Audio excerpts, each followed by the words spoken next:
তাহলে অধ্যায়ের প্রথম অংশ শেষ, দ্বিতীয় অংশ শুরু। দ্বিতীয় অংশের নাম হচ্ছে তড়িৎ রাসায়নিক কোষ।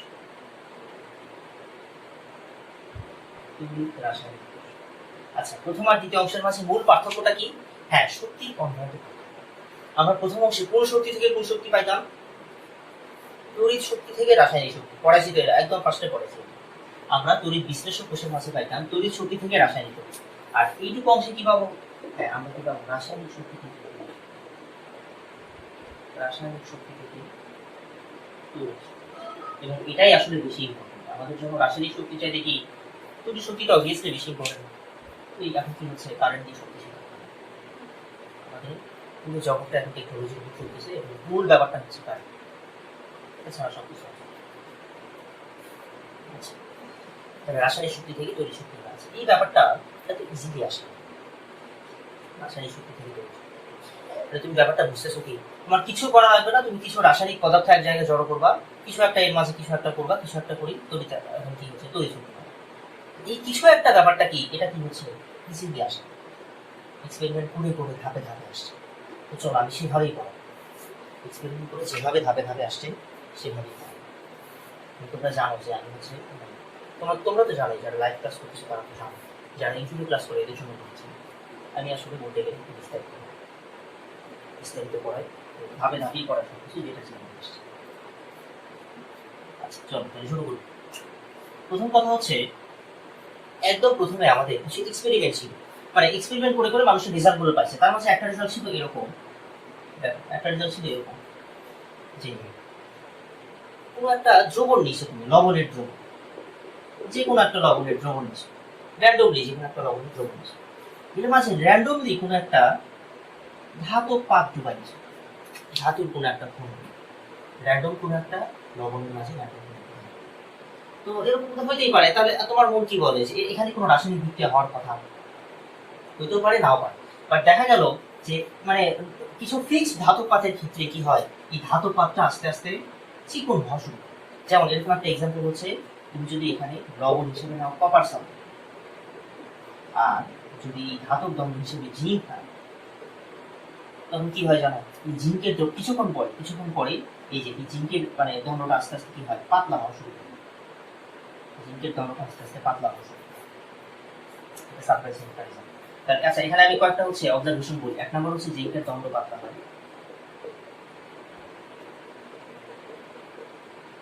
জিঙ্কের দণ্ড পাতলা হয়। আচ্ছা, কিছুক্ষণ পর আর কি হয়? আচ্ছা, তোমরা কি কপারের কালার দেখছো, তামার কালার? এই কখন হচ্ছে ওয়্যার থেকে মানে বাইরের যে শিল বা স্ট্রিপ বলে যেটা, এটা খুলে ভিতরের আসল যে তামা এটা বের করছে কখন? হ্যাঁ, কেমন কালার হয়? এই কিছুটা লালচে না? হ্যাঁ হ্যাঁ, কিছুটা লালচে। তো এটাকে আমরা লালচে বলি না, এটাকে বলি তামাটে রং। ঠিক আছে, এটাকে বলি মানে তামার রং, আমরা বলবো তামা। তো এই তামাটে রঙের অধক্ষেপ পাওয়া যায় এই জায়গায়, তামাটে রঙের অধক্ষেপ পাওয়া যায়, তামাটে রঙের অধক্ষেপ। কিছুক্ষণ পর কি দেখা গেল, এই জায়গায় তামাটে রঙের অধক্ষেপ এবং জিঙ্কের দণ্ড কিছুটা পাতলা হয়ে গেছে। আচ্ছা, আরো একটা কাহিনী অবশ্য হয়, সেটা হচ্ছে এই দ্রবণে তুমি যদি এখানে কি করো, থার্মোমিটার লাগাই দাও, আবার থার্মোমিটার আবার থার্মোমিটার যদি লাগাই দাও, তাহলে দেখবা তাপমাত্রা বেড়ে গেছে।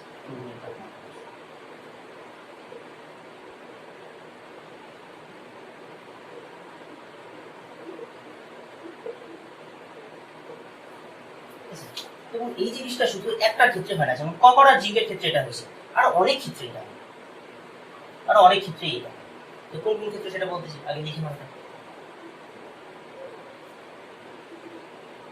আচ্ছা, জিঙ্কের দণ্ড কি হয়ে গেছে, পাতলা, আমাদের রঙের অধক্ষেপ পাওয়া গেছে নিচে, আর দ্রবণের আচ্ছা, এখন তুমি বলতে পারো যে কেন? হ্যাঁ, সায়েন্টিস্টদের মনে হয় কি কোশ্চেন, এটা কেন হলো? তো ব্যাখ্যাটা এরকম, আমি বলি। যেহেতু জিঙ্কের দণ্ড পাতলা হচ্ছে, জিঙ্কের দণ্ডটা পাতলা হচ্ছে, তার মানে কি, যে সোজা কথা এখান থেকে জিঙ্ক কিছুটা দ্রবণে আসতেছে, তা না হলে পাতলা পাতলা হওয়া মানে কি, এখানে কমে যাওয়া। তো ব্যাপারটা এরকম যে হ্যাঁ, আসলে আমরা এগুলো কিন্তু সব কি অবজারভেশন থেকে পাওয়া, আমাদের এস্টিমেটেড, মানে এস্টিমেটেড কি বলবো, থটস। এস্টিমেটেড না, এস্টিমেটেড রেজাল্ট যেটাই বল, সব আমরা এস্টিমেট করতেছি। ব্যাপারটা এরকম হয়ে যাবে যে জিঙ্ক আয়ন কি হচ্ছে দ্রবণে আসতেছে আস্তে আস্তে এখান থেকে। কারণ তোমরা কিন্তু এই যে তড়িৎ বিশ্লেষণে দেখছো যখন অ্যানোড পাতলা হচ্ছিল তার মানে কি ওখান থেকে কপার আয়ন বা নিকেল আয়ন দ্রবণে আসছে, ব্যাপারটা এরকম। তাহলে জিঙ্ক 2 প্লাসের সঙ্গে দ্রবণে আসতেছে। আবার দ্রবণের মাঝে কে কে আসে? কপার সালফেট মানে তো কপার 2 প্লাস আর ইসোটোপ। আবার দেখো এই দ্রবণে মানে দণ্ডে কিন্তু কি হচ্ছে ইলেকট্রন ছেড়ে দিয়ে আসছে। তাহলে কপার 2 প্লাস আবার এই ইলেকট্রন যদি গ্রহণ করে, আমরা তো তামাটে রঙের অভিক্ষেপ আছে, তামাটে রঙের অভিক্ষেপ তো তামা থেকেই আসে। কারণ ব্যাপারটা এরকম, হয়তো কপার 2 প্লাস দুইটা ইলেকট্রন গ্রহণ করে তামা মিশে, এই তামাটে আমরা কি হচ্ছে তামাটে রঙের।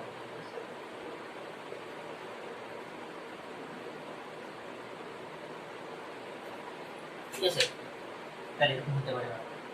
আমি দেখো সবকিছু। আচ্ছা, তার আরেকটা কথা বলি, কপার সালফেটের দ্রবণের বর্ণ কি হয়? এই তুতের বর্ণ কি? কপার সালফেট আর পাথর হয় তুতে, এই নীল নীল। এই দ্রবণটা আগে থেকে নীল রং ছিল, এই দ্রবণটা আগে থেকে নীল রং ছিল, বাট কিছুক্ষণ পর, এটা 4 নাম্বার দিয়ে লিখে রাখতে পারো, কিছুক্ষণ পর এই নীল বর্ণটা কি হচ্ছে হালকা ফেড হয়ে গেছে। কি বলবো এটা, যে নীল রং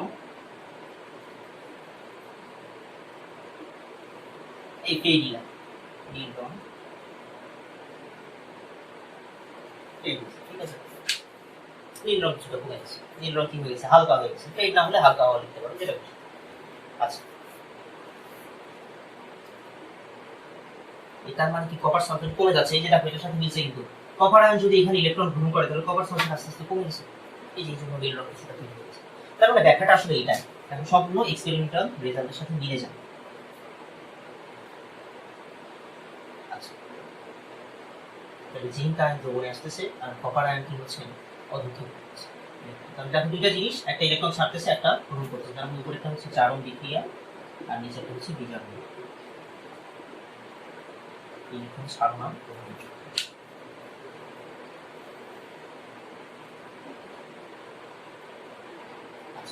আরেকটা ব্যাপার, সেটা হলো কি যৌবনের তাপমাত্রা বেড়ে গেছে। আচ্ছা বলো তো, কোথায় তাপ শক্তি বেড়ে যায়? তাপ শক্তি কখন হয়? এই বিক্রিয়াটা তাপ উৎপাদী বিক্রিয়া। কেন তাপ উৎপাদী বিক্রিয়া কেন হয়? তাপ শক্তি বাড়ে কখন? যে কোনো কেমিক্যাল প্রসেস থেকে তুমি যখন তাপ শক্তি বের হয়ে আসতে দেখবা, তার মানে এই কেমিক্যাল প্রসেসটা কেমন? স্বতঃস্ফূর্ত। হ্যাঁ হ্যাঁ হ্যাঁ, এটা বলতে পারো। বন্ড ফর্ম হওয়া মানে কি? স্মৃতিশক্তি কমে যাওয়া। স্মৃতিশক্তিটা কি তাপ শক্তি হিসেবে বের হয়ে আসে। হ্যাঁ, এটাও বলতে পারো। তাহলে সোজা কথা, এই প্রক্রিয়াটা আসলে স্বতঃস্ফূর্ত। এটা যেহেতু নেগেটিভ তাপ উৎপাদী বিক্রিয়া, এই জন্য এই প্রক্রিয়াটি স্বতঃস্ফূর্ত, নিজে নিজেই হয় প্রক্রিয়াটা স্বতঃস্ফূর্ত। আমাদের উদ্দেশ্য কি জানো? এই যে পরিমাণ তাপ শক্তি এখান থেকে বের হয়ে গেছে, আমরা এই তাপ শক্তিটাকে আসলে তড়িৎ শক্তিতে কনভার্ট করি। আমাদের এটা উদ্দেশ্য। এখান থেকে তুমি তো তাপ শক্তি পাচ্ছ, এটা তো তাপ শক্তি তো ইউজ করতে পারছো। আমরা যদি এই তাপ শক্তিটাকে তড়িৎ শক্তি রূপান্তর করতে পারি তড়িৎ শক্তিতে, এটাই আমাদের কাজ, এটাই হচ্ছে মূল উদ্দেশ্য।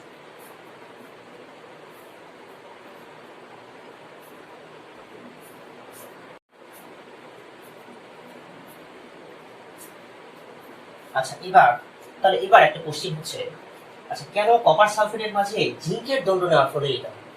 আমরা যদি কপার সালফেটের মাঝে কোনো দণ্ড, ধরো আমরা কি হচ্ছে নিকেলের দণ্ড দিচ্ছি বা ম্যাগনেসিয়ামের দণ্ড নেই, তখন কি এটা হবে? বা ধরো আমরা কি হচ্ছে জিঙ্ক ঠিক রাখলাম, কপার সালফেটের দ্রবণটাকে চেঞ্জ করে দিলাম, ধরো এখানে ম্যাগনেসিয়াম সালফেট দিলাম, সোডিয়াম ক্লোরাইড দিলাম, তখন কি এগুলো হবে? এটা একটা কোশ্চেন।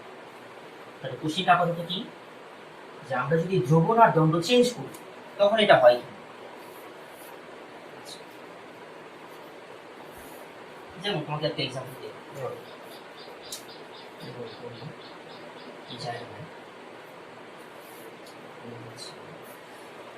ধরো জিঙ্ক সালফেট নিশ্চয়, ঠিক আছে, জিঙ্ক সালফেট নিশ্চয়, আর উপরে এবার ধরো এখানে কি হচ্ছে, তুমি ধরো ম্যাগনেসিয়ামের কোনো একটা দ্রব্য, ঠিক আছে, ম্যাগনেসিয়ামের দ্রব্য চাই মানে খুব নরম, যাই হোক, ঠিক আছে, ম্যাগনেসিয়ামের ধরো দ্রব্য ঠিক আছে, ম্যাগনেসিয়াম যদি ঘোরা ঘোরা হিসাবে বেশি পাবে ধরে নাও হবে।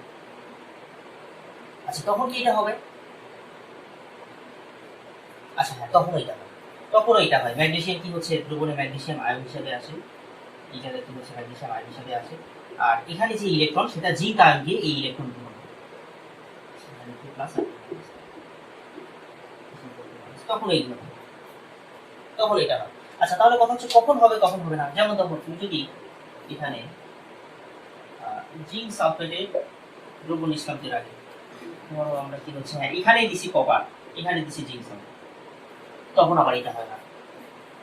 এখানে কপার এখানে জিঙ্ক সালফেট, তখন আবার এই কাহিনী হয় না। এখানে কি হচ্ছে, কপার আর উপরে আসে, কখন হবে কখন হবে না। এটার জন্য কি হচ্ছে, বিজ্ঞানীরা কি করছে, এই বহুত সংখ্যক ধাতু আর ধাতুর লবণ নিয়ে এক্সপেরিমেন্ট করছে, ব্যাপক ধাতু আর ধাতুর লবণ নিয়েছে। আরো অনেক এক্সপেরিমেন্ট আছে কিন্তু, যাই হোক তোমরা আপাতত কি বুঝবা, হ্যাঁ এরকম অনেকগুলো এরকম ধাতু আর ধাতুর লবণ। আচ্ছা আর একটা কথা বলি, এমনকি তুমি যদি জিঙ্ক সালফেটের সাথে জিঙ্কও নাও, জিঙ্ক সালফেট দিছো এখানে জিঙ্ক দিছো, তাও কি হচ্ছে এই কাহিনী হয়, এই যে জিঙ্ক আয়ন দ্রবণে আসে, ঠিক আছে, জিঙ্ক আয়ন কি হচ্ছে দ্রবণে আসে। এরকম বহুত সংখ্যক ধাতু আর ধাতুর লবণ এক্সপেরিমেন্ট করে তারা আসলে একটা চার্ট দিচ্ছে, যে আপনারা এই চার্টে দেখবেন, এই চার্টের উপরের দিকে যে ধাতুগুলো আছে, এই দেখো তো ম্যাগনেসিয়াম দ্রবণে আসতেছে ইলেকট্রন ত্যাগ করে, তাহলে এটাই হচ্ছে সক্রিয়তার সংখ্যা। কোন একটা ধাতু তখনই বেশি সক্রিয় যখন সেটা ইলেকট্রন ত্যাগ বেশি করে। প্রথম এক্সাম্পলটা কি ছিল, এখানে জিঙ্ক এখানে কপার সালফেট। আমরা আমরা আমরা কি বলবো জানো, জিঙ্ক আয়ন যেহেতু দ্রবণে আসতেছে, জিঙ্ক কপারের চাইতে বেশি সক্রিয়। এই এক্সপেরিমেন্টের রেজাল্ট হচ্ছে জিঙ্ক কপারের চেয়ে বেশি সক্রিয়। এটা একটু ওখানে লিখে দিই যেখানে এক্সপেরিমেন্ট হচ্ছে, এগুলো না তুললে এটা একটু বলে দিই, জিঙ্ক কপারের চেয়ে বেশি সক্রিয়। কারণ ধাতু ধাতু মাত্রই কি ইলেকট্রন ত্যাগ করে, তো সে যে বেশি ইলেকট্রন ত্যাগ করবে, তাড়াতাড়ি ইলেকট্রন ত্যাগ করবে, তাকে আমরা বলবো বেশি সক্রিয়। আর এই যে কপার ইলেকট্রন গ্রহণ করছে বলে কপার কম সক্রিয়। এরকম সক্রিয়তার তারা একটা চার্ট বানাইছে, এই সক্রিয়তার চার্টে যে উপরে থাকবে তাকে যদি আপনি দণ্ড হিসেবে নেন, আর যেটা নিচের দিকে থাকবে তাকে যদি লবণ হিসেবে নেন, তাহলে এই কাহিনী হবে যে হ্যাঁ এই যে এখান থেকে খুলে খুলে আয়ন দ্রবণে চলে আসে। বুঝছো, তাহলে এই সক্রিয়তার চার্টটা কেমন বুঝতেছো তো ব্যাপারটা কি হচ্ছে, বুঝছো তো এই সব কিছু এক্সপেরিমেন্ট। আচ্ছা এই সক্রিয়তা সিরিজ তো করছো, এটাই সক্রিয়তা সিরিজ দেখাইছি, ধাতু সক্রিয় এটা তো দেখাইছি তোমাদের তড়িৎ বিশ্লেষণের মধ্যে দেখাইছি। আসলে সিরিজটা আসছেই, তোমরা জানোই এই ছন্দ টন্দ সবই জানো তোমরা, যে হ্যাঁ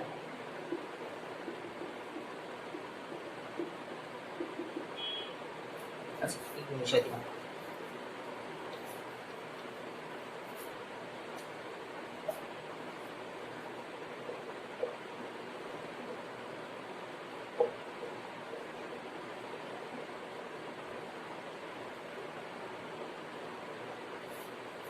জানো শব্দ তো জানো, কি বলছিলাম, হ্যাঁ কে না কে ম্যাগাইট ধরে ফিরে, তারপর আচ্ছা এই ফিরে মানে কি হচ্ছে, কি তোমার আয়রনের পরে নিকেলটা একটু মাথায় নিকেলটা মাথায় রাখে, ঠিক আছে।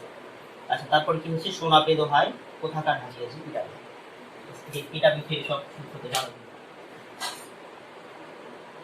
আচ্ছা হ্যাঁ, তো তারা কি বললো যে ভাই আপনি এই সিরিজের উপরের দিকে যারা আছে তারা বেশি সক্রিয়, আর নিচের দিকে যারা আছে তারা কম সক্রিয়। তার মানে উপর থেকে নিচে আসলে কি হয়, সক্রিয়তা কম। কিন্তু আমি এটা কেমন মনে রাখতে বলছিলাম, মনে আছে মনে আছে কি মনে রাখতে বলছিলাম এই জায়গায়, হ্যাঁ হ্যাঁ বলছিলাম বিভব, এটা মাথায় বিজারণ বিভব বাড়ি বলছি, বিজারণ বিভব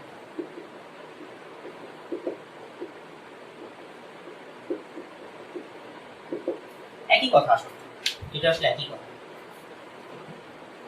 তাহলে দেখো এবার কিন্তু তুমি কোশ্চেনের অ্যান্সার পেয়ে গেছো। তোমার কোশ্চেনের অ্যান্সার হচ্ছে, ধরো তোমাকে বললাম, ধরো এই দেখো এবার কোশ্চেন শুনো। আচ্ছা এটা দিয়ে আমি আরেকটা ক্লিয়ার করলাম, কোশ্চেনের আগে আরেকটা কথা, আমি এখানে জিঙ্ক, হ্যাঁ জিঙ্ক আর কপার তো নিছিলাম, তাহলে আমাকে বলবো এই জিঙ্ক আর কপারের মাঝে কার জারণ বিভব বেশি, জিঙ্ক আর কপার কার জারণ বিভব বেশি, জিঙ্কের বেশি কপারের কম।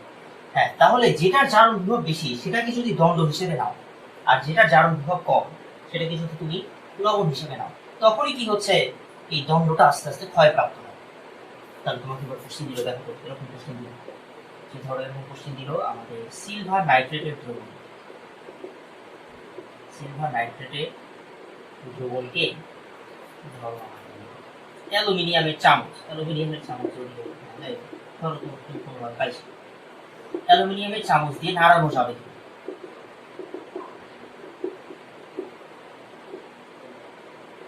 তাহলে বলো তো অ্যান্সার কি হবে?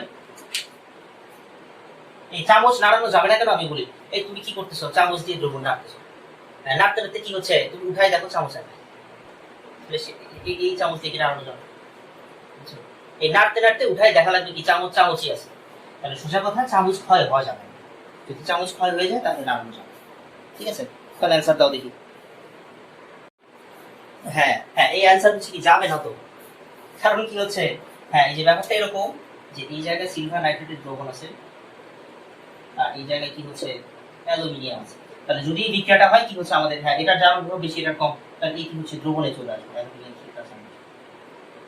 দ্রবণে চলে আসা মানে এই চামচ ক্ষয়প্রাপ্ত হবে। এখানে দণ্ড দিয়ে বলছিলাম, এখানে চামচ দিয়েছি, তাহলে সোজা কথা যাবে না, অ্যান্সার হচ্ছে যাবে। বুঝছো তো, এই টাইপের কোশ্চেন কিন্তু অনেক দেয়। তাহলে তোমার আসলে কি মাথায় রাখা লাগবে, সক্রিয়তার সিরিজ মাথায়। আচ্ছা হ্যাঁ বলো কোন কোশ্চেন। আচ্ছা এইবার চলো, হ্যাঁ হ্যাঁ আর ওসামা বলো কোন কোশ্চেন। হ্যাঁ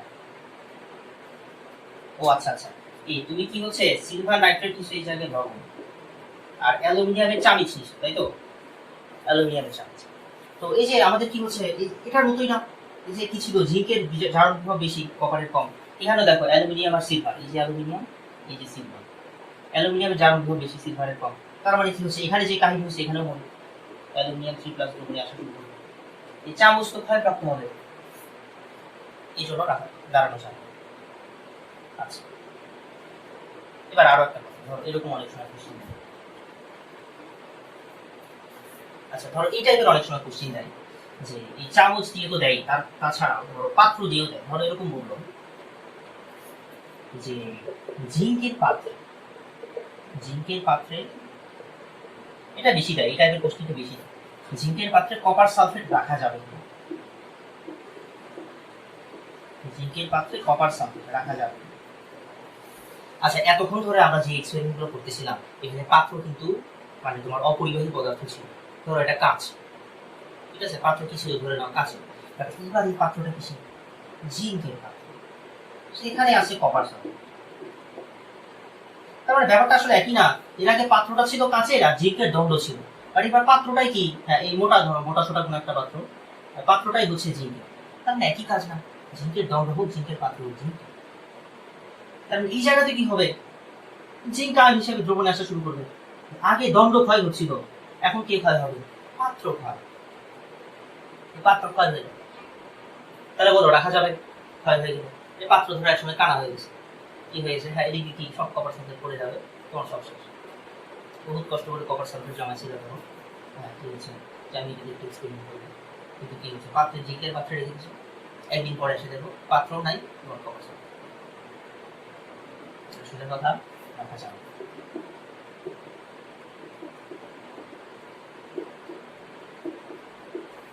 বুঝছো তো এটা হচ্ছে অনেক আসলে মনে থাকে না, বুঝছো অনেক সময় আমার নিজেরও আসলে থাকে, যে পরীক্ষার হলে দেখবা যে মনে থাকে না, তখন এরকম বহু কোশ্চেন দিতে পারে। ধরো এরপর আরেকটা কোশ্চেন দিবে, ধরো আমাদের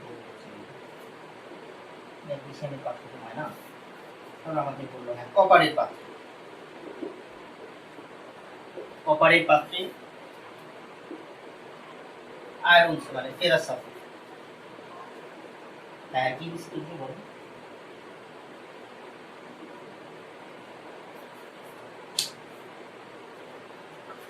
ও আচ্ছা একদম পিওর তামা তো, একদম পিওর তামা যদি থাকে বাসায়, হ্যাঁ টেস্ট করে দেখতে পারো। ও আচ্ছা আচ্ছা আচ্ছা বুঝতে পারছি, হ্যাঁ তোমাদের তুমি অনুষ্ঠানে না ভুলে গেছিলাম জানি। হ্যাঁ যদি একদম বিশুদ্ধ তামা হয় তাহলে টেস্ট করে দেখতে পারো আসলে। আচ্ছা এবার শোনো আমি বলি, একটু ভালো করে শুনো। বলছে কপারের পাত্রে আয়রন সালফেট, আমরা আগে বলতো তো রাখা যাবে কিনা, পাত্র কপারের এখানে আছে আয়রন সালফেট, রাখা যাবে কিনা বলো, আচ্ছা দাও, হ্যাঁ এবার রাখা যাবে, ঠিক আছে এবার রাখা যাবে, কারণ কি যে আয়রন, এই যে আমাদের আয়রন কোথায়, এই যে আমাদের এটা হচ্ছে কপার আর এই যে হচ্ছে আয়রন, তাহলে রাখা যাচ্ছে কখন দেখো তো, যখন পাত্রটা শাড়ির নিচে আসে না, এই তাহলে কি করে রাখবা, শাড়ির নিচে পাত্র, এই শাড়ির নিচে পাত্র থাকলে রাখা যাবে, বুঝছো। এই তাহলে মনে রাখো এটা তোমাদের মনে রাখতে খুব ভালো লাগবে আমি জানি। হ্যাঁ, মনে রাখবা কি, সারির নিচে পাত্র থাকলে, সারির নিচে পাত্র থাকলে রাখা যাবে। ঠিক আছে? হ্যাঁ হ্যাঁ, এই যে সব যদি কি হচ্ছে, এই শোনো, এই শাড়ি কিন্তু কি দন্ত সরের শাড়ি, দন্ত সরের শাড়ি হয় না, মিষ্টি দেওয়া হবে না, শাড়ির নিচে এত লিখা শাড়ি শাড়ি, এই শাড়ির নিচে যদি পাত্র থাকে তাহলে কি হচ্ছে রাখা যাবে, এটা মনে রাখো, এটাই মনে রাখো। এবং এটা হচ্ছে আমাদের এক ভাই শিখেছে। আচ্ছা তাহলে গেল আমাদের, হ্যাঁ আমাদের এখন মূল সূত্র কি, শাড়ির নিচে পাত্র থাকলেই রাখা যাবে। তাহলে আরেকটা কোশ্চেন দিয়ে দিই, আরেকটা কোশ্চেন দিই লাস্ট। আচ্ছা তাহলে এই যে যখন দণ্ড দিবে তখন তুমি ওটা কি পাত্রের সাথে মিলাবা, বুঝছো? এই দণ্ড দিলেই ধরো আমাদের কি বলছে, ধরো এবার আমাদের অ্যালুমিনিয়ামের দণ্ড। আচ্ছা উপর থেকে নিচে তো দিছি, ধরো আমাদের এবার কি হচ্ছে লেডের বা টিনের একটা দণ্ড, ঠিক আছে? টিনের দণ্ড আর এখানে আছে ধরো ম্যাগনেসিয়াম।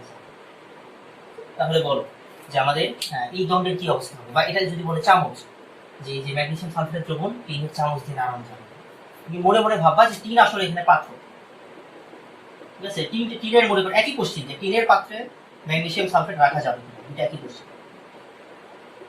হ্যাঁ তাহলে সোজা কথা, পাত্র যদি শাড়ির নিচে থাকে তাহলে যে টিন আর ম্যাগনেসিয়াম, হ্যাঁ পাত্র শাড়ির নিচে আছে, অবশ্যই নিচে আছে, তাহলে রাখা যাবে। কিন্তু এখানে রাখা যাবে, কিন্তু এখানে কি নাড়ানো যাবে? হ্যাঁ এখানেও কি হচ্ছে নাড়ানো যাবে, দুই জায়গাতে এখানেও রাখা যাবে, মানে এখানেও নাড়ানো যাবে। এখানে কি হচ্ছে নাড়ানো যাবে, এখানে রাখা যাবে। এটা লিখে নিয়ে একটু লাস্ট কথা, শাড়ির নিচে পাত্র থাকলেই রাখা যাবে। আচ্ছা, এবং আরেকটা কথা মাথায় রাখো, তোমরা যখন তড়িৎ রাসায়নিক কোষ পড়বা তখন দেখবা এই পাত্র সবসময় অ্যানোড, এটা একটু মাথায়, এটা পরে বুঝবে না, পাত্র সবসময় অ্যানোড, এটাকে অ্যানোড ধরতে হয়, অ্যানোড ধরে কাজ করতে বোঝা যাবে, এটা রাখা যাবে, এটা নামানো যাবে, বোঝা যাবে, এটা মাথায় রাখো যে পাত্র সবসময়। তাহলে চলো বুঝাই দিই। হ্যাঁ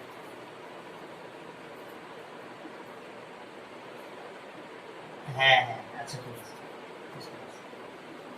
আচ্ছা বিষয় দিলাম সবকিছু। তাহলে এগুলো তুলে নিছো তো? এটা প্রথমটার কোশ্চেন হচ্ছে ম্যাগনেসিয়াম সালফেট দ্রবণ টিনের পাত্রে কি বলে চামিচ দিয়ে নাড়ানো যাবে কিনা, আর টিনের পাত্রে ম্যাগনেসিয়াম সালফেট রাখা যাবে, তুমি তো সব